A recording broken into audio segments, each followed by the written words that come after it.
শুভ সন্ধ্যা sir. Good evening. আমার নাম রাহুল গাওকার এবং আমি একজন ছাত্র।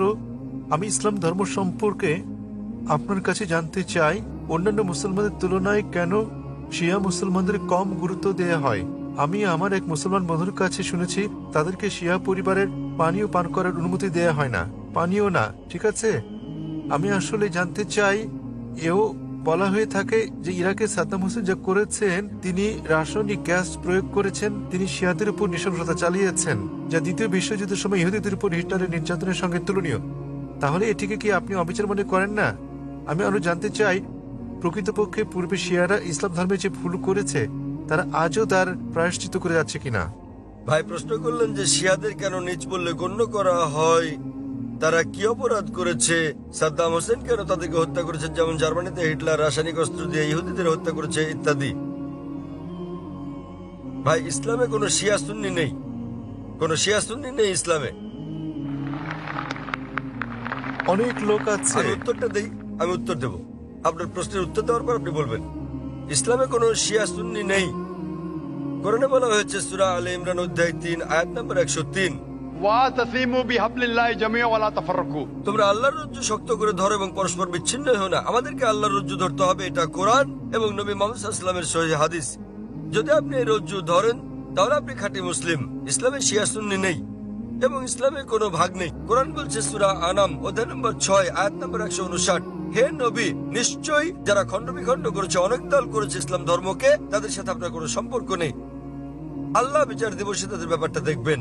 এবং আমাদের নবী মুহাম্মদ সাল্লাল্লাহু আলাইহি ওয়াসাল্লাম বলেছেন যে মুসলিমদের মধ্যে 73টি দল হবে, এর মধ্যে কেবলমাত্র একটি দল যাবে জান্নাতে। সাহাবাগণ জিজ্ঞেস করলেন কোন দলটি? যারা অনুসরণ করবে আমাকে এবং আমার সাহাবীদের, যারা কোরআন এবং নবীর সহিহ হাদিস মেনে চলবে তারা। সুতরাং কোরআন বলছে ধর্মকে খণ্ড বিখণ্ড করো না। আমাদের নবী বলেন, এমনকি কোরআনে বলা হয়েছে কিছু লোক থাকবে তারা দল সৃষ্টি করবে। কতটা? 73টা। যে দল সঠিক পথে থাকবে তারা বিভাজন সৃষ্টি করবে না। সুতরাং যে কেউ নিজেকে মুসলিম ছাড়া অন্য কিছু বললেও শব্দটি হবে মুসলিম। মুসলিম মানে যে নিজের ইচ্ছাকে আল্লাহর কাছে সমর্পণ করেছে। নবী কি ছিলেন? তিনি শিয়া ছিলেন না সুন্নি ছিলেন? তিনি কি ছিলেন? তিনি ছিলেন মুসলিম। এবং এর আগে আমি বোনকে যে জবাব দিয়েছি তাতে ছিল সূরা আলে ইমরান অধ্যায় 3 আয়াত নম্বর 64 বলা হয়েছে, ফাকুলু শাদু বিআন্না মুসলিমুন। সাক্ষী থাকো যে আমরা মুসলিম। বিচার করার জন্য আপনি কি করবেন মুসলিমরা ঠিক না ভুল পথে চলছে? আপনি দেখবেন কোরআন। মোহাম্মদ, জাকির, সুলতান, আব্দুল্লাহ, যে কোনো নাম হোক, কোনো সমস্যা নেই। নিজেকে পরীক্ষা করতে বলেন। যদি সে কোরআন এবং নবীর নির্ভরযোগ্য বাণী বুখারী, মুসলিম ইত্যাদি অনুসরণ করে তাহলে সে খাঁটি মুসলিম। যদি সে নবীর প্রকৃত শিক্ষার বাইরে যায়, বুখারী, মুসলিম এবং অন্যান্য সহিহ হাদিসের বাইরে যায় এবং কোরআনের বিপক্ষে যায়, তাহলে সে প্রকৃত মুসলিম নয়। প্রকৃত মুসলিম হচ্ছে সে যে মেনে চলে কোরআন এবং নবী মুহাম্মদ সাল্লাল্লাহু আলাইহি সাল্লামের যথাযথ শিক্ষা। সুতরাং এটা জানার পর নিজেকে সে যাই বলুন না কেন, যদি না মেনে চলেন কোরআন এবং নবীর সব শিক্ষা হাদিস, তাহলে সে প্রকৃত মুসলিম নয়। আপনার প্রশ্নের দ্বিতীয় অংশ, সাদ্দাম হোসেন। প্রশ্নের মধ্যে সাদ্দাম হোসেন নেই? আছে প্রশ্নের মধ্যে? হ্যাঁ, সাদ্দাম হোসেন। সাদ্দাম হোসেন শিয়াদের হত্যা করেন। ভাই আমি জানি না তিনি শিয়াদের হত্যা করেছেন কিনা, এটা মিডিয়া বলছে। কিন্তু হোক সাদ্দাম হোসেন, হোক হিটলার, হোক জর্জ বুশ, যে কোনো নিরপরাধ মানুষকে হত্যা করে, শিয়া সুন্নি বাদ দেন, যদি সে হত্যা করে নিরপরাধ কোনো হিন্দু, নিরপরাধ খ্রিস্টান, নিরপরাধ ইহুদিকে, তাহলে সেটা বড় অপরাধ। হোক না কেন সাদ্দাম হোসেন, হোক জর্জ বুশ, হোক না হিটলার, যে কোনো নিরপরাধ মানুষকে হত্যা করে, হোক সে মুসলিম বা অমুসলিম, হোক না কোনো হিন্দু বা খ্রিস্টান কিংবা ইহুদি, যদি কেউ কোনো নিরপরাধ মানুষকে হত্যা করে, সেটা হচ্ছে একটা পাপ কাজ, এটা নিষিদ্ধ। কারো সাফাই করতে আমি এখানে আসিনি। তাতে হোক তার নাম জর্জ বুশ, হিটলার, সুলতান, আব্দুল্লাহ, টম, ডিক, হ্যারি বা যে কেউ, যে কোনো নির্দোষ মানুষকে হত্যা করা সবার জন্য নিষিদ্ধ। আশা করি উত্তরটা পেয়েছেন। স্যার, তার মানে আপনি বলতে চান আমাদের শিয়া সুন্নি কিংবা বহরি মুসলিমে বিশ্বাস করা উচিত নয়? আমি তা বলছি না। কোরআন কোন শিয়া সুন্নি নেই কোরআনে। কোরআনে মানে কোনো স্যার, বহরি এখানে নেই। অনেক মসজিদ আছে, অনেক মসজিদ। তাহলে আপনি তাদেরকে বলেন, তাদের জিজ্ঞেস করেন শিয়া কথাটা কোথায় আছে কোরআনে। তাকে জিজ্ঞেস করেন বহরি কোথায় আছে কোরআনে।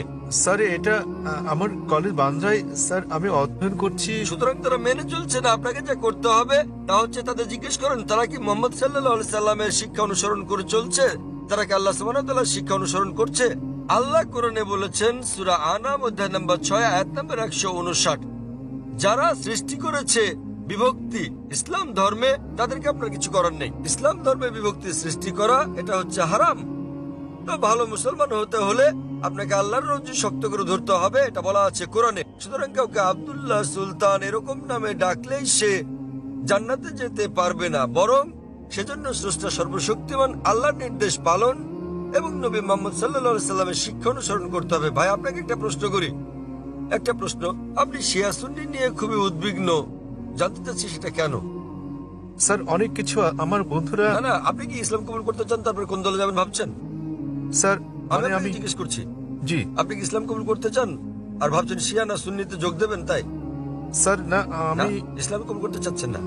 স্যার এখানে অনেক ধর্ম আছে, ইসলাম ধর্মের অনেক ভাগ আছে। কোনো বিভক্তি নেই ইসলামে। ইসলামে কেবল একটি শব্দ আছে, মুসলিম। আপনাকে যে যাই বলুক, হ্যাঁ হ্যাঁ, আপনাকে তারা বলেনি যে কোরআন বলেছে। আমি আপনাকে রেফারেন্স দিচ্ছি। লোকটি আমাকে বলেছে তিনি সুন্নি, তিনি আমাকে বলেন তাকে সুন্নি হতে দিন, শিয়া হতে দিন, বহরি হতে দিন, যে কোনোটা। তাকে বলুন কোরআন বলছে বিভক্তি সৃষ্টি করো না। অধ্যায় নম্বর 6 লিখে রাখুন আপনি। এর অর্থ অধ্যায় নম্বর 6। স্যার এর অর্থ এগুলো সব হতাশাজনক। তিনি কোরআন মেনে চলছেন না। কোরআন বলছে সূরা আনাম অধ্যায় 6 আয়াত নম্বর 159, আপনি নোট করে রাখুন যে ডক্টর জাকির নায়েক বলেছেন সূরা আনাম অধ্যায় 6 আয়াত 159 আছে বিভক্তি সৃষ্টি করো না তোমরা। আপনাকে যা করতে হবে, নিজেকে ঈশ্বরের কাছে সমর্পণ করতে হবে আপনার। এখন আমি জানতে চাই, আপনি কি নিজেকে ঈশ্বরের কাছে সমর্পণ করতে চান? ভাই, হ্যাঁ নিজেকে হ্যাঁ ঈশ্বরের কাছে সমর্পণ করতে চান আপনি? স্যার আমি ইসলামকে শ্রদ্ধা করি, আমি না, না, ইসলামে ঠিক বিশ্বাস আছে। করি। আপনি ইসলামকে শ্রদ্ধা করেন, আপনি কি এক ঈশ্বরে বিশ্বাস করেন? হ্যাঁ এক ঈশ্বরে বিশ্বাস করেন আপনি? হ্যাঁ জি স্যার, আমি ঈশ্বরে বিশ্বাস মূর্তি করি। পূজা করা ঠিক নয়? হ্যাঁ হ্যাঁ, আপনি কি বিশ্বাস করেন ঈশ্বরের কোনো প্রতিমা নেই? ঈশ্বরের কোনো প্রতিমা নেই। আপনি কি তা বিশ্বাস করেন? আমি জানি না স্যার। আপনি কি প্রতিমা পূজায় বিশ্বাসী? হ্যাঁ হ্যাঁ, আপনি কি প্রতিমা পূজায় বিশ্বাস করেন? কি বললেন? প্রতিমা পূজা ঠিক না ভুল? মানে ঈশ্বর? না। আপনি কি বিশ্বাস করেন প্রতিমা পূজা করা ঠিক না ভুল? হ্যাঁ এটা ঠিক না ভুল? এটি ঠিক স্যার। প্রতিমা পূজা করা, কিন্তু এটা তো বেদের বিপরীত। আপনাদের বেদ বলছে তোমরা এক ঈশ্বর ছাড়া কারো উপাসনা করবে না। এটা উল্লেখ আছে আপনাদের যজুর্বেদে অধ্যায় 32 অনুচ্ছেদ 3, শ্বেতাশ্বেতারা উপনিষদ অধ্যায় 4 অনুচ্ছেদ 19। ना तस्य प्रतिमा अस्ति মহান ঈশ্বরের কোনো পুতুল নেই, কোনো আকৃতি নেই, কোনো ফটোগ্রাফ নেই, কোনো ছবি নেই, কোনো প্রতিমা নেই, কোনো ভাস্কর্য নেই, কোনো মূর্তি নেই।